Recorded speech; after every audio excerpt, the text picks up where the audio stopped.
কিছু প্রশ্ন আপনাকে করতে চাই। আপনি আমাকে বলেছেন যে আমি যে কোনো প্রশ্ন করতে চাই পারি এবং আপনি খোলামেলা সেই প্রশ্নের জবাব দিবেন। আমি আপনাকে প্রথমেই একটু কাছাকাছি অতীতের একটি প্রশ্ন করতে চাই জনাব শফিকুর রহমান। সেটি হচ্ছে যে আওয়ামী লীগ সরকারের মানে অগাস্ট মাসের কথা, প্রথম দিকের কথা বলছি, আওয়ামী লীগ সরকারের নির্বাহী আদেশে আপনার দল তখনও নিষিদ্ধ, কিন্তু ৫ আগস্ট সেনাপ্রধানের বৈঠকে আপনি ছিলেন, সেনাপ্রধান আপনার নাম এবং আপনার দলের নাম আলাদা করে বলেছিলেন। আমরা কি জানতে পারি সেনাবাহিনীর সাথে যোগাযোগ আপনার কবে থেকে শুরু হয়েছিল বা আপনাদের কবে থেকে শুরু হয়েছিল? আপনাকে অনেক ধন্যবাদ এত চমৎকার একটা প্রশ্ন করার জন্য। এই সময়টা ছিল খুবই ক্রিটিক্যাল এবং বাংলাদেশ ছিল একটা ক্রিটিক্যাল জাংশনে। তো আমি হঠাৎ করে 1:30টার দিকে আমি একটা ফোন পাই আমার একজন নিকটাত্মীয়, যিনি আগে সেনাবাহিনীতে চাকরি করতেন। তিনি আমাকে ফোন দিয়ে জিজ্ঞেস করলেন যে আপনি কোথায়। আমি বললাম যে আমি তো অমুক জায়গায় আছি। আপনাকে তো আমরা ট্রেস করতে পারছি না, অনেকক্ষণ ধরে আমরা খুঁজতেছি। সেনাপ্রধান এখানে রাজনৈতিক দলের নেতৃবৃন্দকে একটু ইনভাইট করেছেন, সাথে বোধহয় সিভিল সোসাইটিরও 2-1 জন থাকবেন। তা আমরা আপনাকে কিভাবে রিচ করতে পারি? আমি বললাম যে আমি তো অমুক লোকেশনে আছি, আর আজকের সিচুয়েশনটা তো সবার কাছে ক্লিয়ার, গাড়িগুলো চলছে কিনা আমি ঠিক ক্লিয়ার না, এখন কিভাবে আমি আসতে পারি আপনারাই বলুন। ওনারা বললো যে না, সবাইকেই আমরা গাড়ি প্রোভাইড করেছি, আপনার জন্য আমরা গাড়ি পাঠাবো, আমাদের গাড়িতেই আমরা নিয়ে আসবো। আমি বললাম ওয়েল, তাইলে আপনারা আসেন, লোকেশন দিলাম, ওনারা শুরু করলো। আনফর্চুনেটলি ওনারা এয়ারপোর্ট রোডে বের হওয়ার পরেই একটা দুর্ঘটনা ঘটে গেল। ফলে এই জনস্রোতের মাঝে পড়ে একটা গাড়ি সেনাবাহিনীর ক্ষতিগ্রস্ত হয়ে গেল। এই অবস্থা দেখে তারা আবার ব্যাক করে চলে গেলেন ক্যান্টনমেন্টের ভিতরে গিয়ে আমাকে বললেন যে আমরা তো ফেল করেছি, এখন কি করা যায়, সবাই তো আপনার জন্য অপেক্ষা করছে, বাকি সবাই এসে গেছে। আমি জিজ্ঞেস করলাম কে কে এসেছেন। বললেন যে বিএনপি নেতৃবৃন্দ এসেছেন, জাতীয় পার্টির নেতৃবৃন্দ এসেছেন এবং আসিফ নজরুল সাহেব, অধ্যাপক আসিফ নজরুল সাহেব আছেন। আমি বললাম তাইলে আমি কি করতে পারি? ওনারা বললেন যে আমরাও তো কোনো সলিউশন পাচ্ছি না। আমি বললাম ওকে, আমি ট্রাই করি, আমি আপনাদের কচুক্ষেতের গেট দিয়ে একটু আসার চেষ্টা করি, দেখি কতদূর আমি সাকসেসফুল হতে পারি। তা আমি আমার একজন নিকটতম বন্ধুকে খবর দিলাম, উনি আসলো, উনি বললো যে আজকের দিনটা তো খুবই রিস্কি, আপনি এভাবে যাবেন কিনা। আমি বললাম যে দেখো, আমার জীবনের চেয়ে জাতির প্রয়োজনটা বেশি, যেহেতু সেনাপ্রধান অন্যান্যদেরকে ইনভাইট করেছেন, আমাদেরকেও ফিল করেছেন, তাকে অনার করা আমাদের দায়িত্ব। তো আলহামদুলিল্লাহ কিছু অসুবিধা হলে আমরা গিয়ে পৌঁছি। ততক্ষণে আপনি কি মিটিংটা শেষ হয়ে জনাব শফিকুর রহমান, আমি যাওয়ার পরে আরো 2 জন আমাদের সাথে। আপনি কি 5 আগস্টের কথাটি বলছেন তাই না? 5 আগস্টের কথা বলছেন?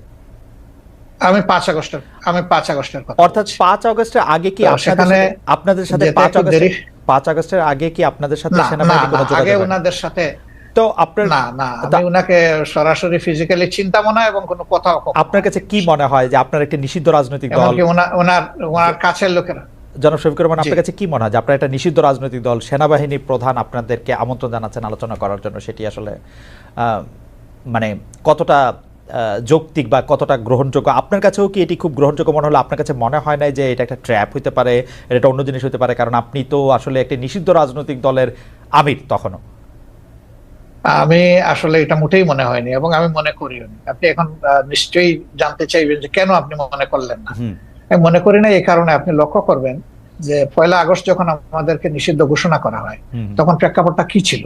হঠাৎ করে বিনা মেঘে বজ্রপাতের মতো একটা ঘটনা উনি ঘটায় ফেললেন, তৎকালীন প্রধানমন্ত্রী। আমরা কিন্তু সাথে সাথে এটাকে রিজেক্ট করেছি এবং আমাদের সাথে সংহতি প্রকাশ করে বাংলাদেশের বিরোধী দলের সকলে, বিএনপি সহ সকলেই কিন্তু এটা নিন্দা জানিয়েছে এবং তারাও এটাকে রিফিউজ করেছে যে এটা হলো ইস্যু ডাইভার্ট করার জন্য জাস্ট একটা কৌশল হিসেবে তারা ব্যবহার করেছে, এটাকে কেউ গ্রহণ করেনি। কাজে আমাকে যখন দাওয়াত দেওয়া হয়েছে আমি এটা অস্বাভাবিক মনে করিনি। আমি মনে করেছি যে এটা জাতির প্রয়োজনে এবং আমাদের দলীয়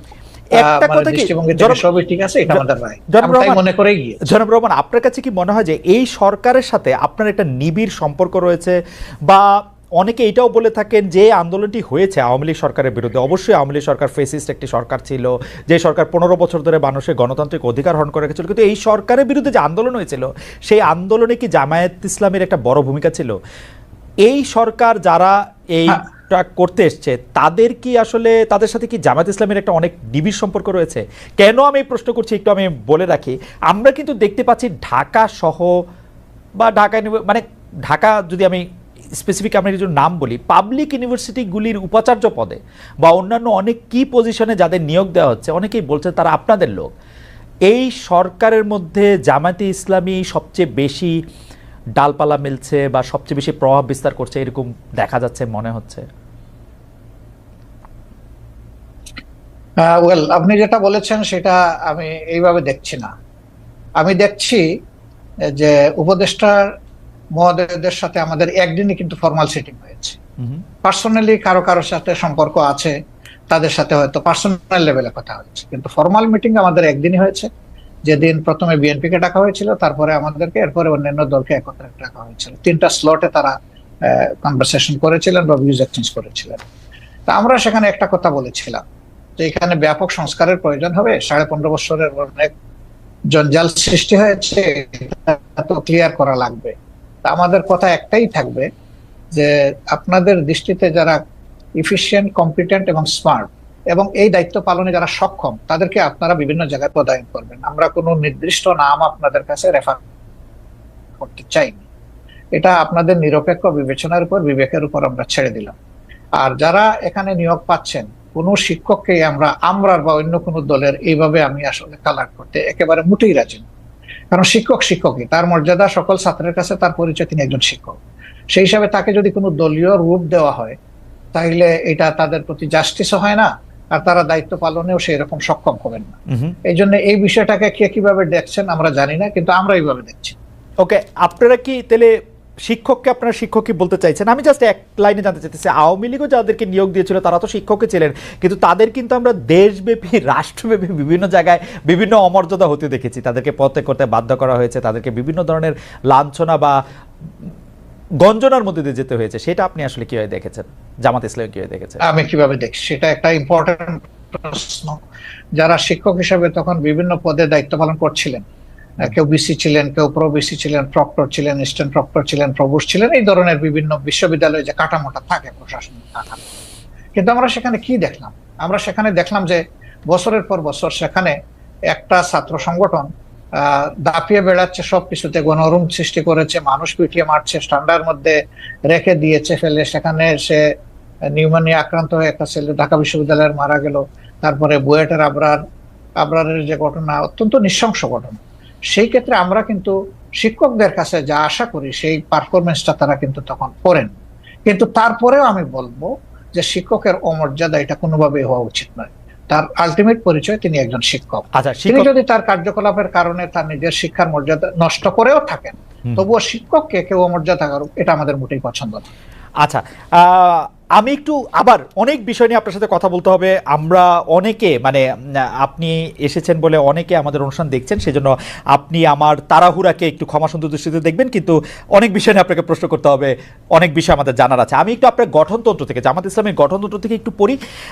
জামাত ইসলামের গঠনতন্ত্রের 6 বলছে যে কেবল আল্লাহ তাআলার বিধানকেই একমাত্র হিদায়াত হিসেবে মানিয়া লইবে এবং আল্লাহ তাআলার দেয়া শরীয়তের বিপরীত যাবতীয় নিয়মনীতি এবং পন্থা পদ্ধতিকে প্রত্যাখ্যান করিবে, মানে জামাত ইসলামের একজন সদস্য। তো আমরা যদি ধরে নেই জামায়াত ইসলামী একটা ইসলামী শরীয়তের বিপরীত নয় এমন একটা শাসন ব্যবস্থা বা এমন একটা রাষ্ট্র ব্যবস্থা কামনা করে বা আশা করে, তাহলে সেটা আসলে কার মডেল বা কোন পৃথিবীর আর কোন দেশের আদলে? মানে এটা কি পাকিস্তানের আদলে, এটা কি সৌদি আরবের আদলে, এটা কি ইরানের আদলে, এটা কিসের আদলে আসলে? আসলে দেখেন, আল্লাহ তাআলার বিধান হলো আল্লাহর সৃষ্টির জন্য। আল্লাহ তাআলা মানুষকে শুধু সৃষ্টি করে নাই, তিনি সমস্ত সৃষ্টির স্রষ্টা। সেই স্রষ্টার পক্ষ থেকে যে বিধানটা আসে সেটা হলো ব্যালেন্সড এবং সবার জন্য উপকারী। আল্লাহ তাআলার কোরআনের অ্যাড্রেস হচ্ছে ইয়া আইয়ুহান নাস, হে মানব জাতি। এটা দিয়ে আল্লাহ তাআলা কোরআনে অ্যাড্রেস করেছেন, এবং তার নবীকেও তিনি মানব জাতিরই শুধু নেতা রাখেন নাই, তিনি সমস্ত সৃষ্টির উপরে একটা রহমত স্বরূপ বলেছেন। তো আমরা সেই আদর্শকে অবশ্যই আমরা লালন করি, ধারণ করি, এবং আমরা বিশ্বাস করি এর মাধ্যমে মানব জাতির কল্যাণ নিহিত এবং মানব জাতি কল্যাণ পাবে। যেমন ধরেন, একজন কমিউনিস্ট পার্টির সদস্য, তিনি বিশ্বাস করেন যে কমিউনিজমের মাধ্যমে মানুষের মুক্তি। যারা সোশ্যালিস্ট তারা মনে করেন সোশ্যালিজম মানুষকে মুক্তি দিতে পারবে, অন্তত অর্থনীতি। তো এরকম এক একটা আদর্শ রয়েছে, সেই আদর্শের অনুসারীরা তার আদর্শকে আপহোল্ড করবেন, এটা খুবই সহজ। আমরাও সেই দিক থেকেই করি। এখন আপনার প্রশ্ন হলো যে এটা কি পাকিস্তান মডেল হবে নাকি অন্য কোনো দেশের মডেল হবে? না, এটা আল্লাহ তাআলা স্রষ্টা, আর তার মেসেঞ্জার যারা ছিলেন, শুধু মুহাম্মদ সাল্লাল্লাহু আলাইহি ওয়াসাল্লাম না, এর আগেও যারা পয়গম্বর এসেছেন বা প্রফেট সাল্লাল্লাহু আলাইহি ওয়াসাল্লামরা যারা এসেছেন,